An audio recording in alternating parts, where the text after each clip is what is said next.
Vamos a hablar, lógicamente, también de lo que está ocurriendo en Gaza, donde ya se cuentan 1000 víctimas palestinas frente a 40 soldados israelíes. Pero, antes de nada, tú también has sido objeto de un secuestro, además, mientras estabas haciendo tu labor. Fue una retención mínima de 3 horas, que las caras de susto que tengo ahí es justamente esta. Estuvimos en Gaza y a Carmen Secanilla y a mí nos retuvieron las brigadas de Al-Aqsa en una casa durante 3 horas. Pero además, aparte de secuestros, del peligro de muerte, como ha pasado con muchos de tus compañeros, las presiones, las dificultades para trabajar, lógicamente, de las partes en conflicto, ¿por qué merece la pena seguir desarrollando la labor de corresponsal? Bueno, es mucho mejor que estar en una redacción.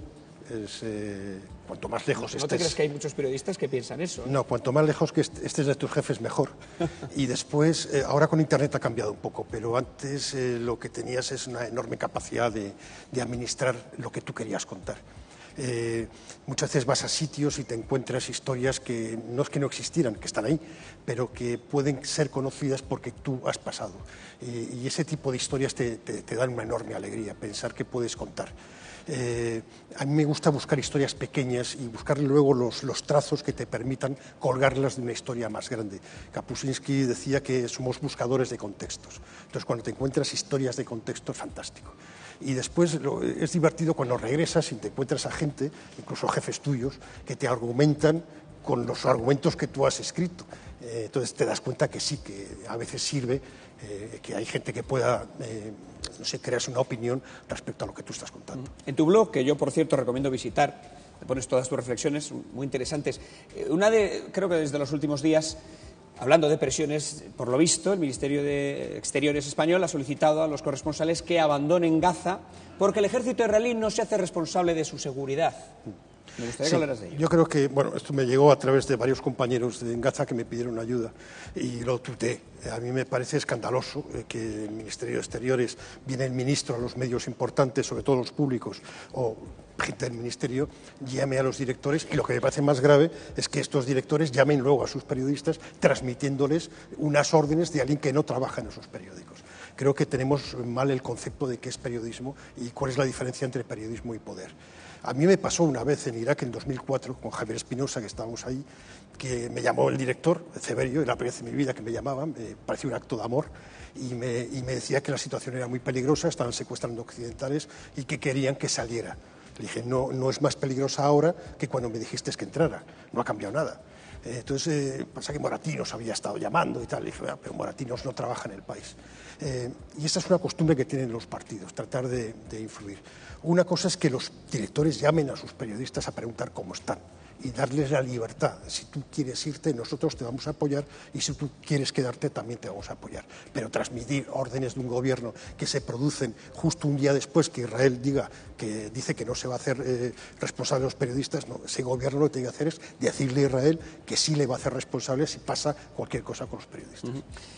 ¿Cómo se puede trabajar? ¿Cómo se puede no caer en situación de pánico cuando, por ejemplo, eres un corresponsal que está en Gaza y sabes que en cualquier momento el edificio en el que estás se puede venir abajo porque le han alcanzado con un misil? ¿Cómo se mantiene la calma en ese momento? Gaza es muy pequeño, tiene 40 kilómetros de costa. Es la mitad de la extensión del municipio de Madrid. Sí, es muy pequeño. Pero aún en un sitio muy pequeño hay calles que no pasa nada y hay calles que sí pasa. Y las imágenes que nosotros tenemos en televisión cada día son el peor minuto del día, pero no todo el día es así. Entonces aprendes un poco a moverte, a acostumbrarte. Ahora si estás en Gaza, pues estar en casas con dirigentes de Hamas, en el supuesto que estén en sus casas y no estén bajo la superficie, pues puede ser peligroso.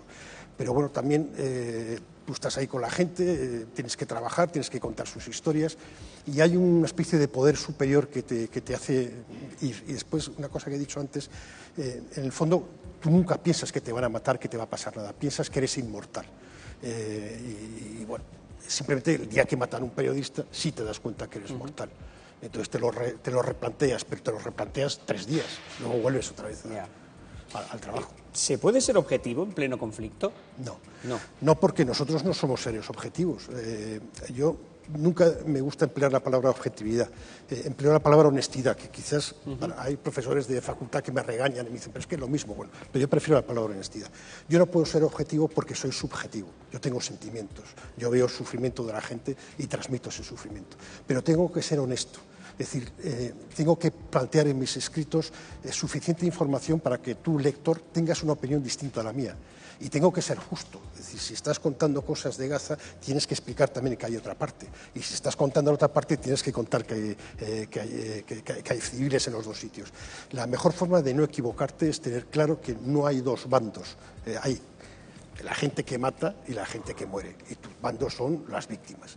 Si estás cerca de las víctimas, no te vas a equivocar. Supongo que habrá habido crónicas que tú hayas llevado a cabo que habrán sido realmente difíciles. Hemos visto, por ejemplo, la labor de muchos corresponsales en Gaza, pues cubriendo la muerte de niños, o por ejemplo hace un par de días cuando un misil israelí cayó sobre precisamente una casa de acogida de mujeres y niños de la ONU. Tiene que ser duro a veces cubrir un hecho tan tremendo con las víctimas que te rodean. Es duro los 4 niños que jugaban al fútbol. Sí. Es duro porque ves la inutilidad de la guerra, la inutilidad de la muerte, pero bueno, es tu trabajo. Tú lo que tienes que hacer, yo lo que siempre he hecho es, si no me reprimo la emoción, porque la emoción me ayuda a ponerme en contacto con la emoción de la gente que está sufriendo. Pero a la hora de escribir mi emoción ya no sirve. Yo no estoy ahí para decir, me pasa una bala por aquí, yo sufrí, no me he podido duchar, eso no le importa al lector. A ti lo que tienes que contar es el sufrimiento de la gente. Creo que fue ayer la periodista del New York Times, Anne Bernard, contaba una historia increíble, que fue a hacer una entrevista a un psiquiatra experto en trauma, y era un tipo que había tenido 6 o 7 muertos el día anterior en su familia. Entonces, ese tipo de historias te demuestra la magnitud de la tragedia que se está viviendo. Has estado en muchos conflictos. No sé si al final, aunque estén separados por miles de kilómetros, sea pues el conflicto de la antigua Yugoslavia, Irak, Gaza, ¿tienen puntos en común? Sí. Pues están los malos y los buenos, las víctimas y los verdugos. Sí. Pero no, hay diferencias y después vas aprendiendo de un conflicto a otro, vas aprendiendo cómo enfocar mejor tus historias, porque te das cuenta de los errores que cometes, claro. Después de 20 años de corresponsal, ¿hay alguna historia de la que todavía te acuerdes, de la que te resulte más...? Sí, hay muchas, sobre todo en el caso de un niño en Sierra Leona, que Gervasio Sánchez y yo intentamos hacer algo por él y no pudimos y murió, pues te queda la sensación, le llamamos boy, la sensación de que no has hecho suficiente. O, por ejemplo, una niña que conocí en Tuzla, en Bosnia, que tenía leucemia, y yo iba a hacer una historia de niños de Srebrenica, y estaba ahí un tipo de Save the Children, que tenía los helicópteros preparados de los británicos para sacar a la niña, y la niña necesitaba 10.000 marcos, que era el tratamiento para que esa niña pudiera seguir el tratamiento de la leucemia. Era el dinero que yo tenía aquí, que me había dado el periódico para pasar un mes. Entonces te queda la duda, ¿qué haces? ¿Doy este dinero a la niña? ¿Digo que me lo han robado? ¿Digo la verdad? Y al final la conclusión es que no es mi trabajo dar el dinero, mi trabajo es contar su historia. Y eso es duro, ¿no? Pero al año siguiente, cuando volví a Tuzla, fui al hospital para ver qué había sido de esa niña, y me dijeron que la niña fue evacuada al día siguiente y murió, porque su enfermedad era incurable. Pero a mí me afectó mucho porque si hubiera dependido del dinero, yo no se lo había dado. ¿Hay, debido, por ejemplo, a muchos recortes conflictos que no conocemos porque no hay corresponsales que los cubran? Sí, sobre todo en África. En África, la República Centroafricana, ahora es un conflicto terrible. Sudán del Sur es una alerta humanitaria que hoy Naciones Unidas ha vuelto a repetir, que hay 7, 8, 9 millones de personas en alerta y no hay ningún interés. Ahora mismo estamos en Gaza y Ucrania, incluso ya Ucrania se nos ha olvidado porque no tenemos capacidad para 2 conflictos. Y cuando uno lleva mucho tiempo ya también nos cansamos. Yo creo que la sociedad civil, los periodistas, que tenemos la capacidad de llevar a la sociedad civil los problemas, las ONGs, si no hay informaciones de conflictos, ¿cómo van a pedir dinero? Es muy importante el trabajo de los periodistas y muy importante que, aunque haya crisis, siga habiendo periodistas que vayan a los sitios. Estabas antes hablando, fíjate, de esa niña que murió. Que ser duro al final, ir eliminando esta mochila para poder seguir trabajando. Y que todo esto no te afecte y no digas, no puedo vivir rodeado de tanto sufrimiento, me vuelvo a esa redacción. Me acuerdo el nombre de la mujer, de la niña, se llama Sabina Music, y recuerdo perfectamente la frialdad de su mano cuando le di la mano para despedirme. Eso se te queda toda la vida. Pero también encuentras gente extraordinaria, gente que está haciendo cosas, como Alberto Cairo, que es un italiano fisioterapeuta, que llegó a Kabul hace 22 años y dijo, bueno, este sitio es una porquería, yo aquí no voy a estar más de 2 meses. Lleva 22 años. Es el alma del hospital de amputados de Kabul. Cuando llegan los nuevos amputados, se encuentran que los que te reciben son amputados que ya tienen sus prótesis, hacen sus propias prótesis, con lo cual es una cadena de esperanza. Entonces te das cuenta que también encuentras ese tipo de gente que son las que deberían recibir el Premio Nobel de la Paz, y eso te compensa por los sufrimientos o las desgracias que puedas ver. Desde luego.